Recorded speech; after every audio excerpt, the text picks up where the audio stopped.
ಖಾರವಾಗಿ ಚಟ್ನಿ ಮಾಡಿ ಇಟ್ಕೊಂಡಿದ್ದೀನಿ. ಈ ಚಟ್ನಿನ ನಾನು ಇವತ್ತು ತಿಂಡಿಗೆ ಖಾರ ಪೊಂಗಲ್ ಮಾಡಿದ್ದೀನಿ, ಬಿಸಿ ಮಾಡ್ಕೊತಾ ಇದ್ದೀನಿ. ನಾನು ಕೂಡ ರೆಡಿಯಾಗಿದ್ದೀನಿ. ಮಕ್ಕಳು ಕೂಡ ಕಾಲೇಜ್ಗೆ ಹೋದ್ರು, ಅವ್ರನ್ನೆಲ್ಲ ಕಳಿಸಿ ನಾನು ಸ್ನಾನ ಮಾಡಿಕೊಂಡು ರೆಡಿಯಾಗಿ ಈಗ ತಿಂಡಿನ ಮತ್ತೆ ಬಿಸಿ ಮಾಡ್ಕೊತಾ ಇದ್ದೀನಿ. ತಣ್ಣಗಿದ್ರೆ ತಿನ್ನೋದಕ್ಕಾಗಲ್ಲ, ಹಾಗಾಗಿ ಬಿಸಿ ಮಾಡ್ಕೊತಾ ಇದ್ದೀನಿ. ಜೊತೆಗೆ ಖಾರ ಚಟ್ನಿ ಅಂತೀನಿ, ಕಾಯಿ ಚಟ್ನಿ ಸ್ಪೈಸಿಯಾಗಿ ಖಾರವಾಗಿ ಮಾಡ್ಕೊಂಡಿದ್ದೀನಿ. ಅದರಲ್ಲೂ ಖಾರ ಪೊಂಗಲ್ಗೆ ಚಟ್ನಿ ಇಲ್ಲದಿದ್ರೆ ತಿನ್ನಕ್ಕೆ ಒಂಥರ ಬೇಜಾರು. ಅದು ಕಾಂಬಿನೇಷನ್ನೇ ಕಾಯಿ ಚಟ್ನಿ, ಹಾಗಾಗಿ ಕಾಯಿ ಚಟ್ನಿ ಮಾಡ್ಕೊಂಡಿದ್ದೀನಿ. ಇವಾಗ ಖಾರ ಪೊಂಗಲ್ಲು ರೆಡಿಯಾಗಿದೆ. ಗೋಡಂಬಿ ಎಲ್ಲನೂ ಹಾಕಿದ್ದೀನಿ. ಅದೇ ಹೆಸರುಬೇಳೆ ಹಾಕ್ತೀವಲ್ಲ, ಗಟ್ಟಿ ಆಗಿಬಿಡುತ್ತೆ ತಣ್ಣಗಾಗಿದ ತಕ್ಷಣ. ಬಿಸಿ ಮಾಡಿದ್ಮೇಲೆ ಸ್ವಲ್ಪ ತೆಳುಗಾಗುತ್ತೆ. ಬಿಸಿ ಆಗಬೇಕು, ಇನ್ನೊಂಚೂರು ಬಿಸಿ ಆದರೆ ಚೆಂದ. ಬಿಸಿ ಇರಬೇಕು. ಅದರಲ್ಲಿ ಈ ಚಳಿ ಟೈಮ್ಗಂತೂ ತಿಂಡಿಗಳು ಬಿಸಿಯಾಗಿದ್ದರೆ ತಿನ್ನೋದಕ್ಕೆ ಚೆನ್ನಾಗಿರುತ್ತೆ, ತಣ್ಣಗಿದ್ರೆ ಅಷ್ಟು ಚೆನ್ನಾಗಿರಲ್ಲ. ಹಾಗಾಗಿ ಬಿಸಿ ಮಾಡಿಕೊಂಡು ತಿಂಡಿ ತಿಂದ್ಬಿಟ್ಟು ಹೊರಡಬೇಕು. ಕೋಳಿ ಮರಿಗಳಿಗೂ ಹಾಕ್ಕೊಂಡೆ ಎಲ್ಲ ತಿಂದು ಅವಂತೂ ಈಗ ಭಾರಿ ಆಡ್ತಾ ಇದ್ದಾವೆ, ಯಾಕಂತ ಗೊತ್ತಿಲ್ಲ. ನೋಡಿ, ಅವಕ್ಕೂ ಖಾರ ಪೊಂಗಲ್ ಹಾಕ್ಬಿಟ್ಟಿದ್ದೆ.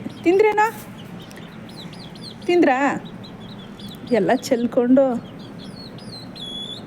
ಏನು ನಮ್ಮನೇಲಿ ವಾಷಿಂಗ್ ಮಿಷಿನ್ ಬೇರೆ ಹಾಳಾಗಿದೆ, ಅದು ಬೇರೆ ರೆಡಿ ಮಾಡೋಕ್ಕೆ ಕೊಟ್ಟಿರೋದು. ಇನ್ನೂ ರಿಸಲ್ಟ್ ಬಂದಿಲ್ಲ, ಏನು ಅಂತ ಹೇಳಿಲ್ಲ. ಇನ್ನು ತೊಗೊಂಡೋದವರು ಅವ್ರಿಗೆ ಬೇರೆ ಫೋನ್ ಮಾಡಬೇಕು. ಹ್ಯಾಂಡ್ ವಾಶ್ ಅಂತೂ ಯಾವುದೇ ಕಾರಣಕ್ಕೂ ಮಾಡೋಕ್ಕಾಗಲ್ಲ. ಮೊದಲಾದರೆ ಮಾಡ್ಕೋತಾ ಇದ್ವಿ, ಈಗಂತೂ ಮನೇಲೂ ಇರಲ್ಲ. ಸಖತ್ತು ಕೆಲಸಗಳು ಅನಿಸುತ್ತೆ. ಯಾವುದೇ ಕಾರಣಕ್ಕೂ ಬಟ್ಟೆ ಅಂತೂ ಒಗೆಯೋಕ್ಕಾಗಲ್ಲ. ಮೊದಲಂತೂ ಸಖತ್ತು ಬಟ್ಟೆ ಒಗಿತಾ ಇದ್ದಿದ್ದು, ವಾರದ ಬಟ್ಟೆ ಎಲ್ಲ ಒಂದಿನ ಒಗಿವೆ. ಈಗಂತೂ ಯಾವುದೇ ಕಾರಣಕ್ಕೂ ಒಗೆಯೋದಕ್ಕಂತೂ ಸಾಧ್ಯನೇ ಇಲ್ಲ. ಹಂಗೆ ನನ್ನ ಮಗಳಿದ್ರೆ ಅಷ್ಟು ಕೆಲಸ ಇರಲ್ಲ ನನಗೆ. ಬೆಳಗ್ಗೆ ತಿಂಡಿ ಕೆಲಸಗಳು ನನ್ನ ಮಗಳು ಮಾಡ್ಕೋತಾಳೆ. ಅವಳು ಇಲ್ಲ ಅಂದರೆ ಹಿಂಸೆ. ಅವಳು ಬೇರೆ ಈಗ ಹೋಗಿ ಅವ್ರ ಅಜ್ಜಿ ತಾತನ ಮನೆಗೆ ಹೋಗ್ತಿದ್ದಾಳು. ಅವಳು ಇನ್ನೆಲ್ಲಿ ಹೋಗ್ತವೆ ಮಕ್ಕಳು ತಾನೆ. ಅವ್ರ ಅಜ್ಜಿ ಮನೆಗೆ ಕಳಿಸಿದ್ದೀನಿ. ಆ ತಾತ ಕರೀತಾರೇ ಇದ್ರು ನಮ್ಮಪ್ಪ, ಕಳಿಸು ಅಂತ. ಹಾಗಾಗಿ ಅವಳನ್ನು ಕಳಿಸ್ಕೊಟ್ಟಿದ್ದೀನಿ. ಎಕ್ಸಾಮ್ಗೆ ರಜೆ ಇದೆ, ಅವಳಿಗೆ ರಜೆ ಕೊಟ್ಟಿದ್ದಾರೆ ಓದ್ಕೊಳ್ಳೋಕ್ಕೆ ಅಂತ. ಅಲ್ಲೇ ಓದ್ಕೋತಾಳೆ. ಅವಳು ಬರೋ ತನಕನೂ ನನ್ನದೇ ಕೆಲಸ. A to Z ಅಡುಗೆ ಮನೆದು ತಿಂಡಿ ಅಡುಗೆದಲ್ಲೇ ನನ್ನದೇ ಆಗುತ್ತೆ. ಅವಳು ಇದ್ದಿದ್ರೆ ಎಷ್ಟು ಕೆಲಸಗಳಾಗೋದು. ತರಲೆ ನನ್ನ ಮಗಳು ರೆಸ್ಟ್ ಮಾಡ್ತಾ ಇದ್ದಾರೆ ಅವ್ರ ಅಜ್ಜಿ ಮನೆಯಲ್ಲಿ. ಖಾರ ಪೊಂಗಲ್ಗೆ ಚಟ್ನಿ ಟೈಮ್ ಆಗೋದೇ ಗೊತ್ತಾಗಲ್ಲ. ಬೆಳಗ್ಗೆ ಟೈಮು ತಿಂಡಿ ಮಾಡಿ ಹೊರಡೋ ತನಕ ಅಯ್ಯಪ್ಪ ಎಷ್ಟು ದೊಡ್ಡ ಸ್ಪೂನ್ ಎತ್ಕೊಂಬಿಟ್ಟು. ಕಾಯಿ ಚಟ್ನಿ ಚೆಂದ. ಸ್ವಲ್ಪ ಕಡಲೆ ಹಾಕಬೇಕು. ಅಂತೂ ನೋಡಿ ನೀರು ಬಿಟ್ಟಿದೆ. ಜಾಸ್ತಿ ಕಡಲೆ ಹಾಕಬಾರ್ದು, ಸ್ವಲ್ಪ ಕಡಲೆ ಹಾಕಬೇಕು. ಕಡಲೆ ಹಾಕೋದ್ರಿಂದ ಬೆನಿಫಿಟ್ ಏನಂದರೆ ಕಾಯಿ ನೀರು ಬಿಟ್ಕೊಳ್ಳಲ್ಲ. ಬರೀ ಕಾಯ್ದಾಗ್ಬಿಟ್ರೆ ನೀರು ಬಿಟ್ಕೊಂಡ್ಬಿಡುತ್ತೆ. ದೇವ್ರ ಪೂಜೆ ಮಾಡೋಗಿದ್ರು. ಅಂತೂ ಇಲ್ಲಿ ಕೋತಿಗಳು ಹಾವಳಿ ತಪ್ಪಿಲ್ಲ. ಕೆಲವೊಂದೊಂದು ಕೋತಿಗಳು ಮಿಸ್ ಆಗಿಬಿಟ್ಟಿದ್ದಾವೆ, ಸಿಕ್ಕಿಲ್ಲ. ಇನ್ನು ಕೆಲವೊಂದೊಂದೆಲ್ಲ ಸಿಕ್ಕಿದ್ದಾವೆ. ಹೆಚ್ಚು ಕಮ್ಮಿ ಒಂದು 90% ಅಷ್ಟು ಕೋತಿ ಹಿಡಿದಿದ್ದಾರೆ. ಇನ್ನೂ ಒಂದು 10% ಅಷ್ಟು ಕೋತಿಗಳಿದ್ದಾವೆ. ಹಾಗಾಗಿ ಅವುಗಳದೇ ಹಿಂಸೆ. ಬಾಗಿಲು ತೆಗೆದ್ರೆ ಓಡಿ ಬರ್ತವೆ ಒಳಗಡೆನೆ. ಹಾಗಾಗಿ ಎಲ್ಲ ಕಿಟಕಿಗಳ ಬಾಗಿಲು ಕೂಡ ತೆಗಿಯೋಂಗಿಲ್ಲ. ಆ ರೀತಿ ಮಾಡಿಟ್ಬಿಟ್ಟಿದ್ದಾವೆ ಈಗ ನಮ್ಮ. ಚೆನ್ನಾಗಿದೆ, ಖಾರವಾಗಿದೆ. ಖಾರ ಪೊಂಗಲ್ ಸ್ವಲ್ಪ ಸ್ಪೈಸಿಯಾಗಿ ಮಾಡಿದ್ದೀನಿ. ಇನ್ನೇನು ತಿಂಡಿ ಮಾಡೋದು? ದಿನ ತಿಂಡಿದೇ ಬೇಜಾರಾಗ್ಬಿಟ್ಟೈತೆ. ಬರೀ ರೈಸ್ ಐಟಮೇ. ನಾಳೆ ಚಪಾತಿ ಮಾಡ್ತೀನಿ. ದಿನ ತಿಂಡಿಗಳೇ ಬೇಜಾರು. ಏನು ಮಾಡೋದು ಅಂತಲೇ ತಲೆ ಕೆಟ್ಟೋಗ್ಬಿಡುತ್ತೆ. ಈಗ 1 ಅವರಿಂದ ಚೆನ್ನಾಗಿದ್ದೆ, ಇದ್ದಕ್ಕಿದ್ದಂಗೆ ತಲೆನೋವು ನೆಗ್ಲಿಷ್ಟು ಆಗ್ಬಿಟ್ಟೈತೆ. ಚಳಿ ಟೈಮು ಡೈಲಿ ಓಡಾಡೋಕ್ಕೆ ಹಿಂಸೆ ಆಗ್ಬಿಟ್ಟೈತೆ. ಓಡಾಡೋಕ್ಕೆ ಆಗಲ್ಲ. ಸ್ವಲ್ಪ ವಿಕ್ಸ್ ಹಾಕ್ಕೊಂಡಿದ್ದೀನಿ, ಆಗ್ತಾನೆ ಇಲ್ಲ. ಅಷ್ಟೊಂದು ನೆಗಡಿ ಥರ ಆಗ್ಬಿಟ್ಟೈತೆ. ತಲೆನೋವು ಜಾಸ್ತಿ ಆಗಿದೆ. ಒಂದೊಂದು ಸರಿ ಹಿಂಗಾಗುತ್ತೆ. ಅದರಲ್ಲೂ ಈ ಚಳಿ ಟೈಮಲ್ಲಂತೂ ಮಾಮೂಲಿ ಮನೆಯಲ್ಲೇ ಇರೋಕ್ಕಾಗಲ್ಲ. ಅಂಥದ್ರಲ್ಲಿ ಇದರಲ್ಲಿ ಓಪನ್ ಅಲ್ವಾ, ಫುಲ್ಲು ಗಾಳಿ. ಸಂಜೆ 5 ಗಂಟೆ ಆಗ್ತಾ ಇದ್ದಂಗೆ ವಿಪರೀತ ಚಳಿ ಶುರುವಾಗುತ್ತೆ. ಆಮೇಲೆ ರಾತ್ರಿ ಮನೆಗೆ ಹೋಗೋ ತನಕನೂ ಸಾಕಾಗ್ಬಿಡುತ್ತೆ. ಅದರಿಂದ ಸಖತ್ತು ನೆಗಡಿ, ಒಂಥರ ತಲೆಭಾರ ಜಾಸ್ತಿ ಆಗ್ಬಿಡುತ್ತೆ. ತಲೆನೋವು, ನೆಗಡಿ, ಏನೋ ಒಂಥರ ಹಿಂಸೆ. ಎಲ್ಲ ಕೋಲ್ಡ್ ಜಾಸ್ತಿ ಆಗಿದೆ. ನೈಟಲ್ಲಿ ಜಾಸ್ತಿ ಓಡಾಟ ಜಾಸ್ತಿ ಆಗಿದೆಯಲ್ಲ, ಗಾಳಿ ಜಾಸ್ತಿ ಅಲ್ವಾ, ಸಖತ್ತು ಗಾಳಿ. ಮುಖ ಎಲ್ಲ ಹೆಂಗಾಗ್ಬಿಡುತ್ತೆ ಅಂದರೆ ಮನೆ ಹೋಗೋ ತನಕ ಐಸಾದಂಗೆ ಆಗುತ್ತೆ. ಕೈ ಕಾಲು ಮುಖ ಎಲ್ಲ ಫುಲ್ಲು ಐಸಾದಂಗೆ ಆಗುತ್ತೆ. ಆ ರೇಂಜಿಗಿದೆ ಚಳಿ ಈ ಸರಿ ಅಂತೂ. ಲಾಸ್ಟ್ ಇಯರ್ಗಿನ್ನ ಭಯಂಕರ ಚಳಿ ಈ ಇಯರಲ್ಲಿದೆ. ಯಪ್ಪ ಸಾಕಾಗ್ಬಿಟ್ಟೈತೆ. ಹಿಂಗೆ ಹೋಗುತ್ತಪ್ಪ ಅಂತ ಅನಿಸುತ್ತೆ. ಚಳಿ ಟೈಮ್ ಬಂದರೆ ಚಳಿ ಟೈಮ್ ತಡೆಯೋಕ್ಕಾಗಲ್ಲ, ಬೇಸಿಗೆ ಟೈಮ್ ಬಂದರೆ ಬೇಸಿಗೆ ತಡೆಯೋದಕ್ಕಾಗಲ್ಲ, ಮಳೆ ಟೈಮ್ ಬಂದರೆ ಮಳೆ ತಡೆಯೋಕ್ಕಾಗಲ್ಲ. ಹೀಗೆ ಯಾವ ವೆದರ್ಗಳು ಕೂಡ ಮನುಷ್ಯನಿಗೆ ಸ್ವಲ್ಪ ಕಷ್ಟ, ಅಡ್ಜಸ್ಟ್ ಆಗೋ ತನಕನೂ ಕಷ್ಟ.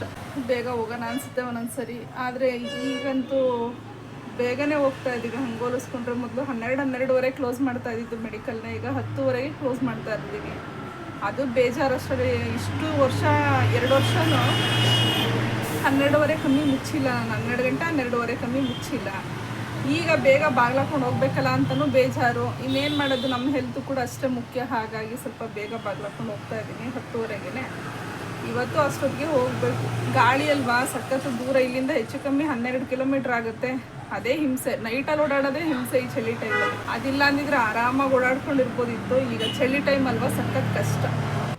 ಮನುಷ್ಯನಿಗೆ ಯಾವ ಟೈಮಲ್ಲಿ ಏನಾಗುತ್ತೆ ಅಂತ ಗೊತ್ತಾಗಲ್ಲ ಅಲ್ವಾ.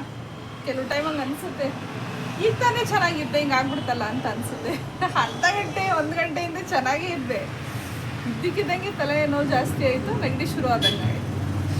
ಇನ್ನು ಈ ನೆಗಡಿ ಸುಧಾರಿಸ್ಕೊಳ್ಳೋಕ್ಕೆ ಕಮ್ಮಿ ಅಂದ್ರೂ 3 ದಿನ 4 ದಿನನಾದರೂ ಬೇಕೇ ಬೇಕು. ಅದು ಹಿಂಸೆ. ಈ ಬೇರೆ ಥರ ಆದರೆ ಅದೊಂಥರ, ಈ ನೆಗಡಿ ಆಗಿಬಿಟ್ರಂತೂ ಒಂಥರ ಹಿಂಸೆ. ನೆಗಡಿ ಕೆಮ್ಮು ಭಾರಿ ಹಿಂಸೆ ಕೊಟ್ಟಾಗುತ್ತೆ. ಗಂಟ್ಲು ಕೆರೆತ ಬೇರೆ ಶುರು ಆಗ್ತಾಯಿದೆ. ಈಗ ಪುದೀನ ನೋಡಿ ಎಷ್ಟು ಚೆನ್ನಾಗಿ ಬೆಳೆದಿದೆ ಅಂತ. ಆದರೆ ಇದನ್ನು ಯಾರು ಇಲ್ಲಿ ಕಿತ್ತಲ್ಲ, ಯಾಕಂದರೆ ಎಲ್ಲ ಇಲ್ಲೇ ಕೈಕಾಲು ಮುಖ ತೊಳೆಯೋದು, ಬಾಯಿ ತೊಳೆದು ನೀರೆಲ್ಲ ಉಗಿಯೋದೆಲ್ಲ ಮಾಡ್ತಾರೆ. ಎಷ್ಟು ಚೆನ್ನಾಗಿ ಬೆಳೆದಿದೆ ನೋಡಿ ಪುದೀನ. ಸ್ಮೆಲ್ಲೇ ಚಂದ, ಗಮ್ಮಂತ ಐತಿ. ಅಲ್ಲಿ ಕುಡೀರೋ ಕೊಕ್ಕು ಬೇರೆ ಸಕ್ಕ ಶಾರ್ಪ್ ಆಯ್ತಾ, ಕುಕ್ಕಿದ್ರೆ ನೋಗುತ್ತೆ. ಹಾಲು ಕುಡಿತಾ ಇವೆ ನೋಡಲ್ಲಿ. ಒಂದನ್ನು ಕಂಡು ಹಿಡಿಯೋಕ್ಕಾಗಲ್ಲ ಪ್ರೀತಿ ಈಗ ಮೊದಲು ಥರ. ಸಾಕಾ? ಹಾಂ, ಕುಡಿತೇವೆ ಚೆನ್ನಾಗಿ. ಕುಡಿದ್ಬಿಟ್ಟು ಮತ್ತೆ ಮತ್ತೆ ಕೊಕ್ಕು ಅದು ಹಂಗೇನೆ ವಾಮಿಟ್ ಮಾಡೋದು. ಅಲ್ಲಿ ಕುಡೀರಿ, ಇಲ್ಲಿ ಲಾಸ್ಟ್ ಮುಗಿತು. ಕೈ ಮೇಲೆ ನೋಡಿ.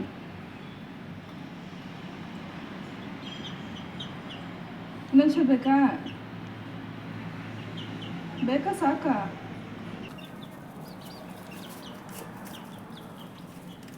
ತಡೀರಮ್ಮ, ಇಲ್ಲಿ ಬಾಯ್ಲಿ.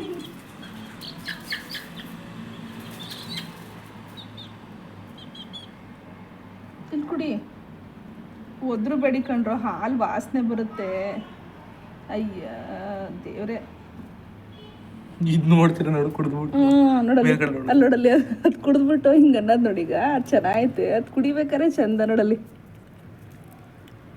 ಅಯ್ಯಪ್ಪ, ಬರೀ ಒದ್ರದು.